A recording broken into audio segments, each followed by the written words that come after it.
అవకాశం ఇచ్చిన గ్రామ స్కూల్ హెడ్ మాస్టర్లకు అండ్ టీచర్స్కి అందరికీ ధన్యవాదాలు. ఎందుకంటే మా మా మిత్రుడు శ్రీశైలంలో ఇక్కడ వర్క్ చేయడానికి వచ్చాడు.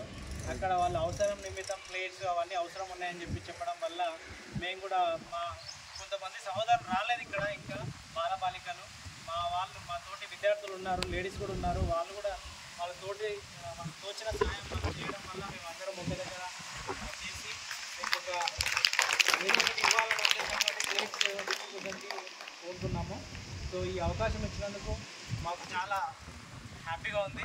ఎందుకంటే ఇక్కడ ఈ సభ ముఖ్యంగా చూస్తే ఇంకా మేము ఏదో తక్కువ చేసామనే ఫీలింగ్ వస్తుంది. ఇంకా ఏదో ఇవ్వాలనే కుతూహలంగా ఉంది.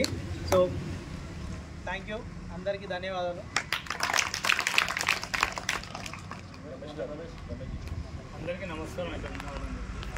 సో ఇక్కడ మీ ముందు ఉండడం చాలా ఆనందంగా ఉంది. ఎందుకంటే ఇదే స్కూల్లో చదువుకొని, సో గవర్నమెంట్ స్కూల్ ప్రతిదీ నేను చదివింది గవర్నమెంట్ స్కూలే. సో ఇక్కడ నుంచే వెళ్ళి మళ్ళీ మీ ముందు ఇలా నిలబడడం, మా స్నేహితులతో అందరు ఇక్కడనే చదువుకున్నాం. సో ఈ విధంగా చాలా ఆనందంగా ఉంది. సో దీనికి సహకరించిన మా ఎస్ఎస్సి బ్యాచ్ 2005-2006 అందరికీ సో థ్యాంక్స్ చెప్తున్నాము. కొందరు రాలేదు ఇక్కడికి. సో వాళ్ళు రాకపోయినా వాళ్ళు ఇచ్చినట్టుగా ఫీల్ అయ్యేటట్టుగా మేము ఇక్కడ ఇస్తున్నందుకు ఇది ఇక్కడ ఉన్న ఫోటోలు వాళ్ళకి చూసి వాళ్ళని సంతోషపెట్టాము.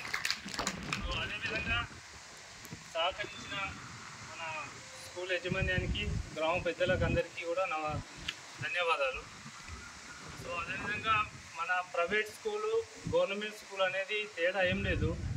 జస్ట్ ఇక్కడనే క్వాలిఫైడ్ టీచర్స్ ఉంటారు కాబట్టి ఇక్కడనే చదివితే బెటర్. కాకపోతే అక్కడ ఏంటంటే క్రమశిక్షణ కొద్దిగా ఎక్కువ ఉంటుంది. అంటే డిసిప్లిన్ అనేది ఎక్కువ ఉండడం వల్ల, డిసిప్లిన్ ఉంటే ఆటోమేటిక్గా చదవకపోయినా ఆటోమేటిక్గా మైండ్ అబ్జర్వ్ చేస్తుంటుంది ఏదైనా సరే. డిసిప్లిన్ అనేది ముఖ్యం. మీరు కూడా అలాగే గవర్నమెంట్ స్కూల్లో అని కాకుండా డిసిప్లిన్ ఉంటే ఏదైనా మన మైండ్ యాక్సెప్ట్ చేస్తుంది. విచ్చలవిడిగా ఉన్నామనుకో మైండ్ ఇది కూడా యాక్సెప్ట్ చేయదు, మన కంట్రోల్లో ఉండము. సో కాబట్టి డిసిప్లిన్, క్రమశిక్షణతో ఉంటూ అందరూ మంచి చదువుకోవాలని కోరుకుంటున్నాను. Thank you.